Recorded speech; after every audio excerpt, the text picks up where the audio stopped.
1923. And also, don't forget, Grown Minds Learning Center has very quality child care services.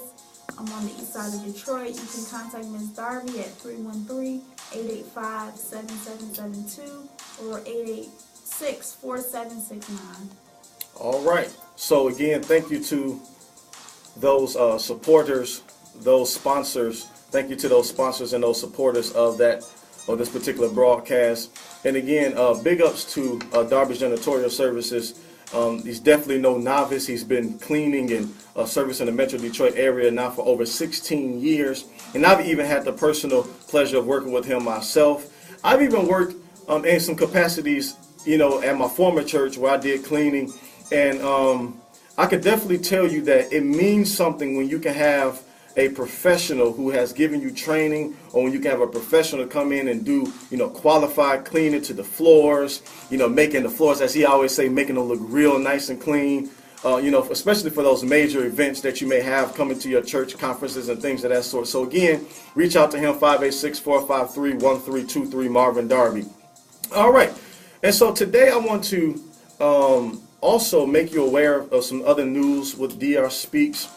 Starting next month, December, the first Sunday in December, I believe that is December 1st at 2 p.m. You will be able to catch D.R.speaks once a month on Comcast Channel 20 at 2 p.m. That's right, D.R.speaks is taking, I guess, what I got to say to TV. And so please be on the lookout for those updates. Be on the lookout for more information about that. Again, stay connected with me on my website. There you can find out the Twitter, Facebook, Instagram, YouTube, LinkedIn, whatever, all those different social sites that I'm on, and find out the updates with DRspeaks, DRspeaks Enterprises, the programs, and all of those things. And so today, me and my wife, maybe I forgot to mention, she's here in the studio today if y'all haven't already noticed. But me and my wife, we actually thought this would be a good idea today with so many people in need of jobs this holiday season. There are many people that are looking to gain employment, and there are also many people that are just looking to gain additional employment. They're trying to get that second job to gain them some more money around the holidays, maybe to help fund their children's Christmas dreams or whatever the case may be. And so with that being said, there are a lot of people looking for jobs. And we thought it would be a good idea to do a show that is geared towards winning in the job hunting process. I've had a lot of experience in this particular area. Not just as one who actually looked for jobs and successfully gained employment, time and time again, but also the one who sat on the other side of the table and done the interviews and critiqued the resumes and even done the training on some of these things, as well as my wife, who co-owns the business, Grown Minds Learning Center as well. And so we definitely have some experience in this particular area, and we are seeing a lot of people, I see a lot of people who are unemployed and have had issues gaining employment. Yet there are many jobs out there for people to have. And so what is the issue? What seems to be the disconnect here? And what I found out to be is that many times people themselves are the biggest hindrance. They aren't presenting themselves in the best possible way, whether it's with their resume, whether it's at the job interview. Some are failing to miss opportunities when they apply online, when they go to job fairs, when they are, again, trying to engage in employment. And so most employers, they have the issue, and they have cited that there's a disconnect in a quality employee prospect. In other words, people just aren't qualified. And it's not that they don't necessarily have the job experience, but there are certain things that employers are looking for, certain qualities, certain traits, the ability to be able to speak, think on your feet, how you present yourself, how your resume looks, things of that sort. So we definitely want to help you with some of those things. And one of the resources that my company, provides, DRspeaks Enterprises, is also, resume review, critique, resume building, things of that sort. And so let's start with the resume, because we have to understand that the resume is often the initial contact made between the candidate and the employer. My wife said it this way: it's the first impression that most employers are going to have of you, and that also it's what should be used to help get you to the interview. This small yet very effective document is an essential piece to the employment puzzles. resumes are almost standard, and most employers assume this as a requirement.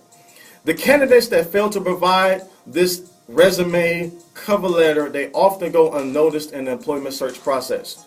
And so, again, I see the value in a resume, but more importantly, I see the value in having a resume that helps you have an advantage when applying for the job or career of your choice.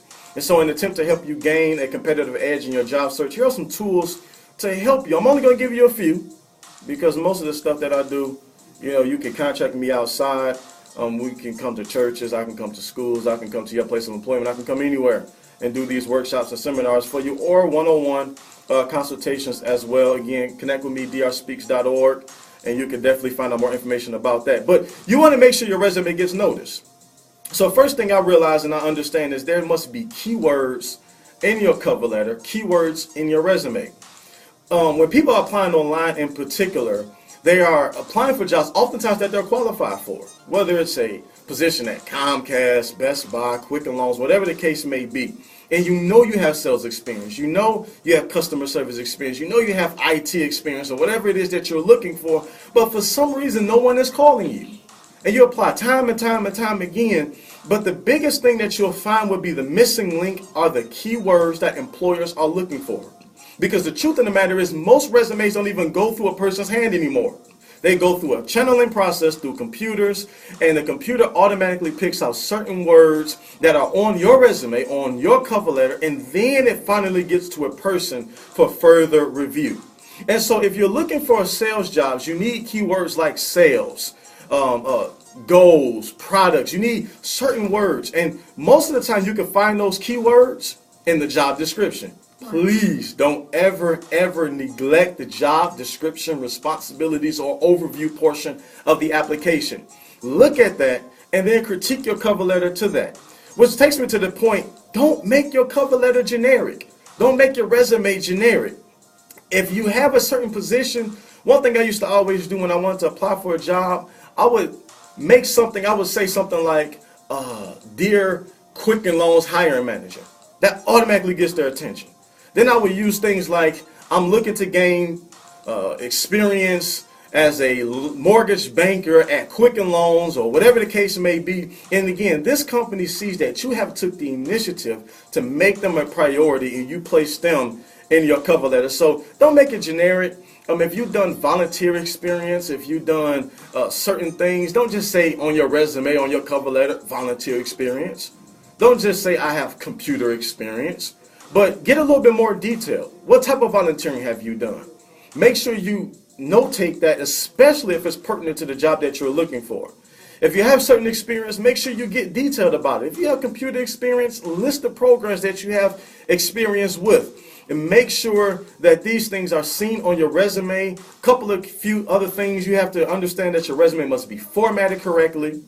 You have to know what type of resume you're going to use, whether it's a chronological resume, a functional resume, or if you are in a particular profession as an actor or a musician, what type of resume you should use for that, what type of font you should use, the paper color you should use. And please make sure, I might have said this already, but I can't say this enough, make sure there are no grammatical errors.